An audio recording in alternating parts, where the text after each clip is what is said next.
President Biden and former President Trump are both at the U.S. Mexico border today, and two of our reporters have been out there with them. Hi, my name is Marianne Levine, and I am a reporter with The Washington Post, where I cover national politics.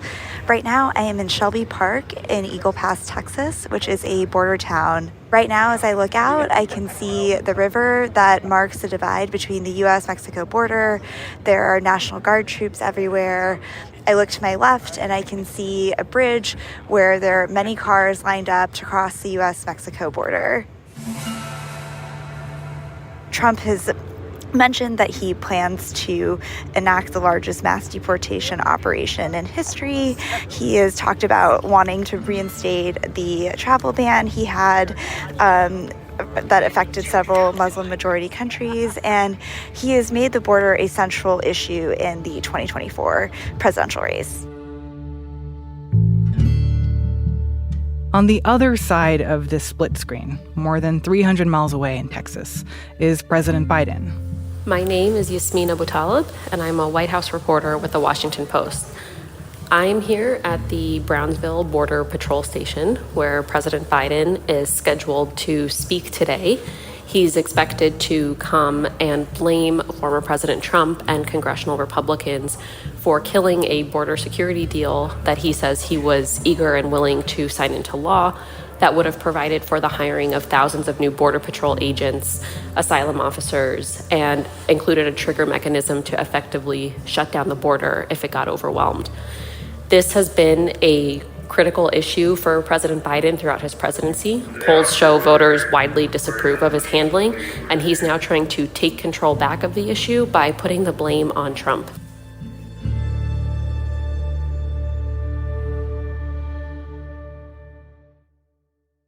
Both Trump and Biden are there to talk about how they would address what Americans across the political spectrum see as a broken immigration system.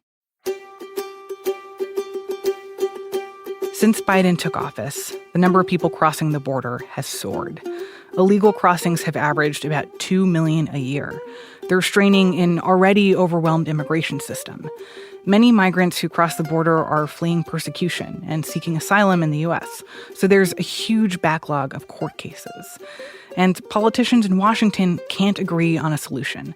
Just a few weeks ago, the Senate voted against a bipartisan bill that provided a way to basically shut down the border when numbers are high. Republicans frequently say that this influx of immigrants is hurting the U.S. economy and taking jobs away from Americans. But according to new data, the opposite is happening. Economics reporter Rachel Siegel has been writing about this for The Post. The economy is roaring, and it turns out that a big reason comes from immigration. From the newsroom of The Washington Post, this is Post Reports. I'm Martine Powers, and it's Thursday, February 29th. Happy Leap Day. Today, I am talking with Rachel about how immigration has strengthened the U.S. economy more than many people predicted.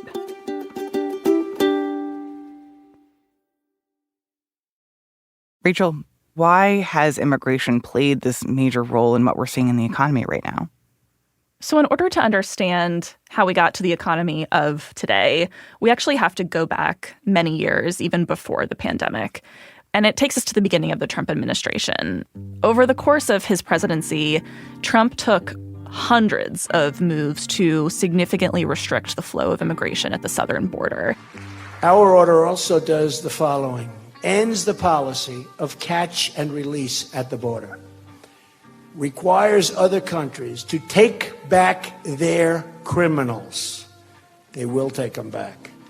Cracks down on sanctuary cities. Empowers ICE officers to target and remove those who pose a threat to public safety.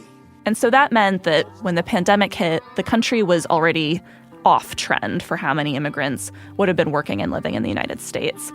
Then President Biden comes to office, and very quickly he starts to roll back many of those restrictions in a way that really widens paths for people to come to the United States across the border.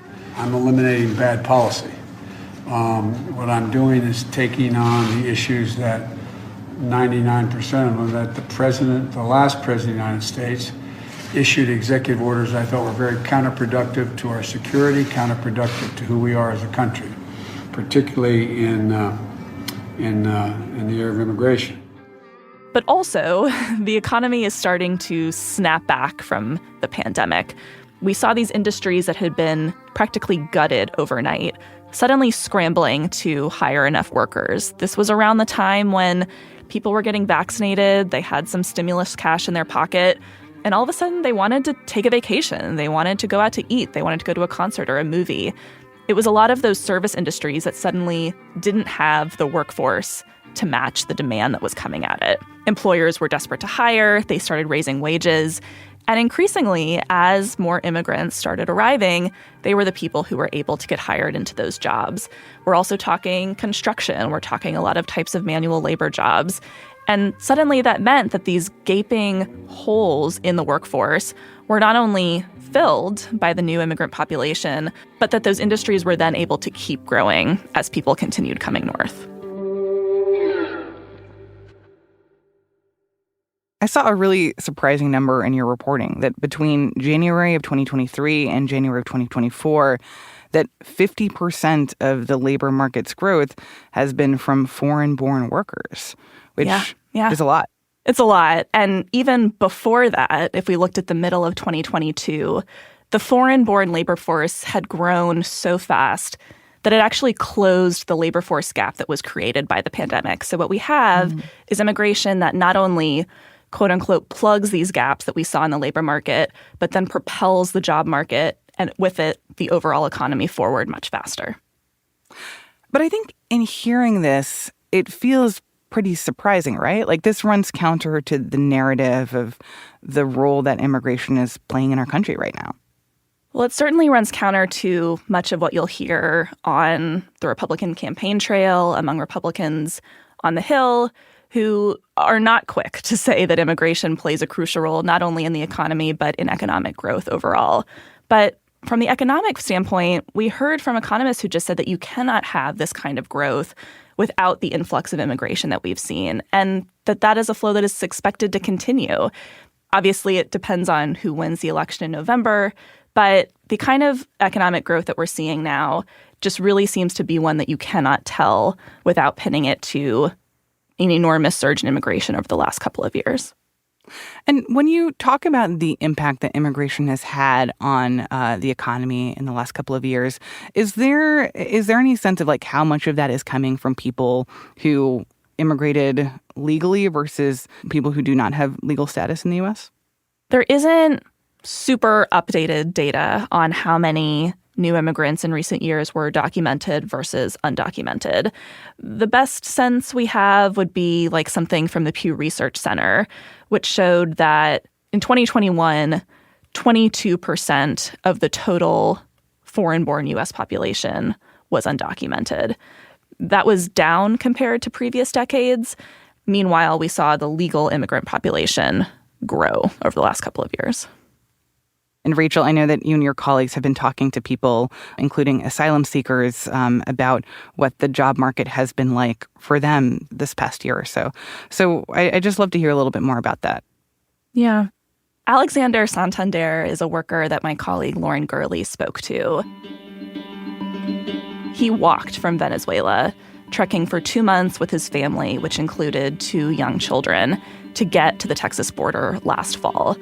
And he described it as this very, very traumatic journey, but one that he ultimately decided was worth it for the promise of a better job. A main reason he wanted to leave Venezuela in the first place is that his family had faced years of food shortages, and then more recently, threats for protesting the government. Now he's on humanitarian parole. He's waiting for his asylum case to be processed. But he said that he came ultimately knowing that he would be able to get a higher wage, a more stable job, and with it, the promise of a better life. And what has happened since he got here? Like, has he been able to get the kind of work that he was looking for? So he arrived in Denver in October, and right away he hadn't acquired a work permit but needed to work in order to feed his kids. He ended up finding a job as a roofer for a contractor at first, but that boss ended up pocketing his earnings. Then he had a cleaning job. But since then, he said he has a much better job at a wood accessories manufacturer, and he's making about $20 an hour. And why did you think that his story was emblematic of what we're talking about here? Well, what we heard from economists and experts on immigration is that there is an enormous pull to the United States with the economy right in the center of it. That even with the enormous struggle like walking from Venezuela for 2 months, or the long process of getting asylum, or simply surviving to get to the border in the first place, that all of those things are set against this enormous pull factor that is the U.S. economy, that is the labor market, the promise of higher wages, of job stability, and that is something that continues to draw people like Alexander, even given what we've seen at the border over the last couple of years. I mean, what we heard from workers and groups that work with immigrant workers, as well as economists, is that, set against or in comparison to many of the countries that people are coming from, countries that are much poorer, that have either violence or other forms of economic instability, that makes it so that the pull and draw of the U.S. economy really shines bright and makes it so that people continue to, as in Alexander's case, like literally walk with your kids from Venezuela. It also means that when people arrive here, they don't necessarily, or they often might not have the same kind of leverage, negotiating power, leverage to negotiate for higher wages or more flexibility in jobs that many American-born workers enjoy, and that many American-born workers were able to lean even harder into during the pandemic. So this is all one very big economy with a very big labor force, and that's why it's important to account for all these things that are true at the same time.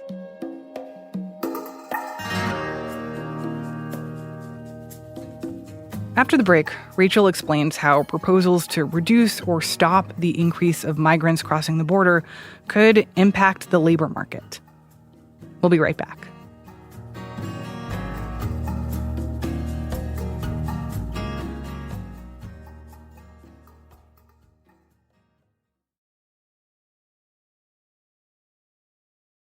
Rachel, I think that when people listen to this, their immediate thought will be, yes, I mean, obviously there is a pull for people to come to the U.S., to be able to work here, but at what cost, right? That those are jobs that otherwise would be jobs that Americans would be able to fill. That is a huge school of thought, and a lot of what you'll hear among the political sphere or even some economists is that exact argument. What we found, though, is that if you look at the economy in this extremely bizarre state that it was in over the last couple of years, these were jobs that were not filled. These were a lot of jobs that either native-born workers left, didn't want anymore, decided to move out of, or they left the labor market altogether. And that left these gaping holes in really crucial industries that all of a sudden were really desperate to hire, were pushing their wages up, that you didn't see Americans flooding into. So not only did we have immigrants filling major gaps in the labor market in this really weird, out-of-whack economy that we suddenly had, but now you see people continuing to come, continuing to propel the labor market, and helping the economy roar in a way that many Americans enjoy every day. Interesting. So what you're saying is that there was this period of time where we as a country kind of demonstrated that these weren't actually jobs that American-born workers wanted, that there was an opportunity for them to fill them, and they didn't. And we remember, walking by the restaurants that were closing because they couldn't find people to keep them open, and, the limited hours for places that just didn't have the staff to be able to function. Yeah, and we know that there are a long list of reasons that people decided not to take those jobs anymore.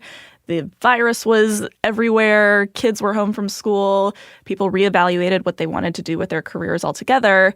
But when you had this economy that all of a sudden got a huge whack, was turned on its head, in many ways, you could say that the solution to filling that problem came through this wave of immigrants that came as the border started to reopen, with the pull of the American economy just really continuing to draw them closer.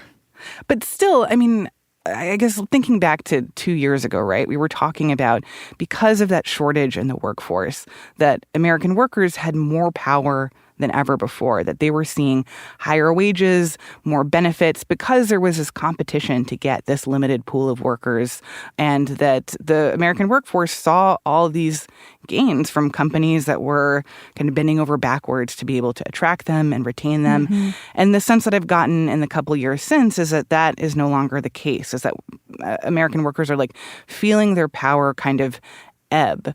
And I wonder how much of that is related to these immigration trends and the fact that now there are more people here who are willing to take these jobs, potentially at lower wages with fewer benefits than otherwise would be required if these were jobs that were not as easily filled.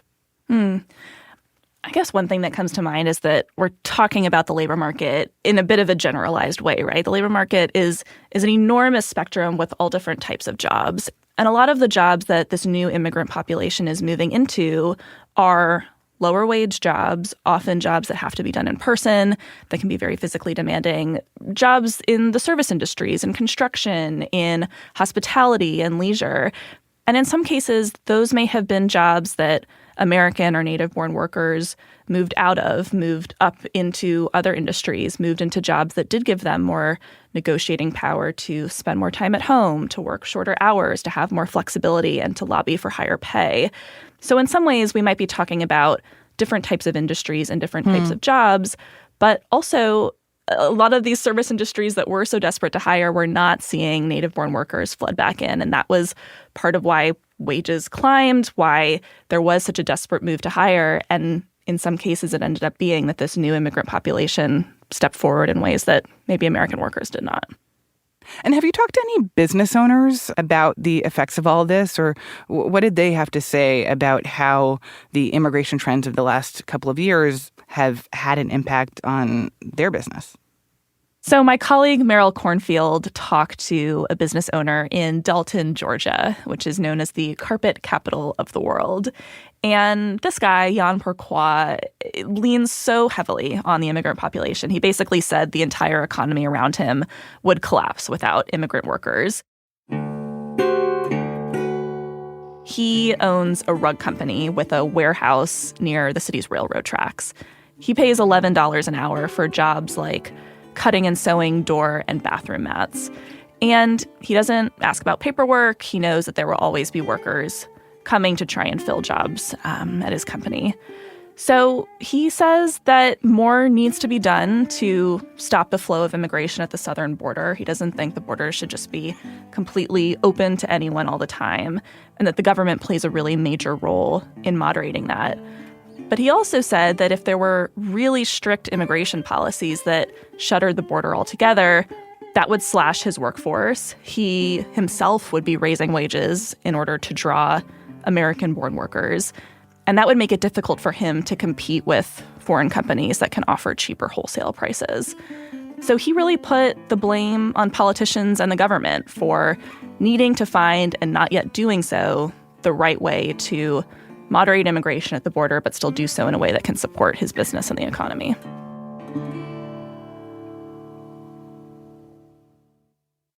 That's such an interesting nuance, that this is someone who is among the many Americans who think that, like, the way that people are coming over the southern border is a problem, and yet he also acknowledges that, like, he is benefiting and that the rest of the American economy is too. Mm-hmm. Yeah, I think he would even readily acknowledge that he sits right in the middle of that. He thinks that the government should find more ways to open pathways to citizenship that would also help make economic security for everyone a little bit more certain. But he also knows that his business benefits not only from having a steady supply of workers, but also workers who he can pay less. He can pay $11 an hour versus $15. And what ends up happening to his business may ultimately depend on what those politicians in Washington decide to do about the border. Yeah, coming back to that political situation, what you'll hear a lot, both from Republicans and Democrats, including what you heard on the border today, was this talk about the cost of social services to help people who are coming over the border, and people like the mayor of New York City saying, like, we are just tapped out, that this is too much. Mm. I'm curious if you have any sense of whether that rising cost of social services is having an impact on the economy, or if there have been any, like, drawbacks to economically to what we're seeing on the southern border? I mean, I think that might be something that we need to wait for data for, or that we might not know with what we can see in the current snapshot. It's really difficult to get real-time number and figures both between the undocumented population and the documented population. We don't really have that for 2023 yet. And to a certain extent, what you're describing is what happens when more people come to the country. They need services and healthcare and housing, and these are all things that might already be part of a strained system. But as far as more tangible data, I think that might be something we just don't have our hands on yet. And so what happens in the future? Because at this point, it seems that Republicans basically want to have no asylum seekers crossing the border at all. And Democrats in some ways seem kind of willing to play ball, or at least Biden has signaled that he's open to limiting asylum seekers, increasing border security on the southern border. If that ends up decreasing the numbers of people who are coming to the U.S. right now, do we know what kind of effect that could potentially have on the economy? An exact number to point to might be hard to articulate, but from what we know of where the economy stands now, it just seems feasible to imagine that if this new influx to the labor force were suddenly cut off or drastically scaled back, if business owners like Jan in Georgia suddenly weren't able to hire as many workers, or these major industries that Americans really rely on and love to spend money in were suddenly strapped with similar labor shortages to what we saw over the last couple of years, that would have a really tangible impact on the economy. It might be one that would play out over some time, but it really seems that would be a pretty consequential effect from who wins the presidential election in November, how border legislation is negotiated on Capitol Hill, and that is the kind of thing that will affect business owners, workers, obviously the immigrant population itself, and with that, the entire economy. Rachel, thank you so much for explaining this. Thanks for having me, Martine. Rachel Siegel reports on the economy for The Post.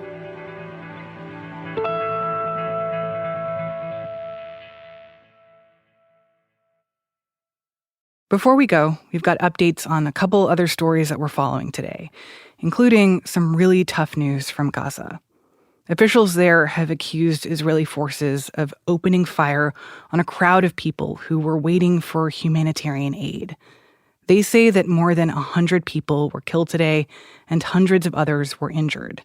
The Israeli military describes it differently. Israel said an unspecified number of the casualties were caused by a stampede as residents scrambled to reach a convoy of trucks carrying humanitarian aid. And according to Israeli officials, Israeli forces opened fire on members of the crowd who approached soldiers in a manner deemed threatening. President Biden told reporters on Thursday that he expected that this incident would complicate negotiations over a hostage deal. And if you have been following Caitlin Clark, the incredible University of Iowa basketball player who's been breaking record after record, Wednesday was a big night.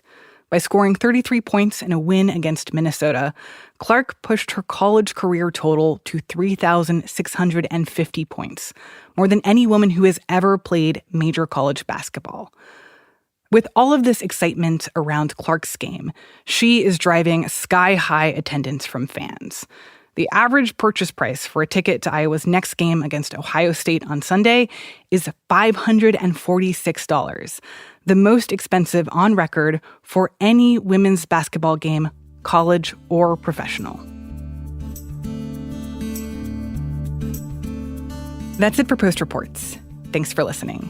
Today's show was produced by Sabby Robinson and Rennie Svirnovsky. It was mixed by Sean Carter and edited by Lucy Perkins. Thanks also to Lauren Gurley and Meryl Cornfield. If you want to show your support for the show, please subscribe to The Washington Post. It's a great way to help us continue to do this work, and you can now get access to Washington Post podcasts ad-free in Apple Podcasts. Subscribe in Apple Podcasts or by following the link in our show notes. I'm Martine Powers. We'll be back tomorrow with more stories from The Washington Post.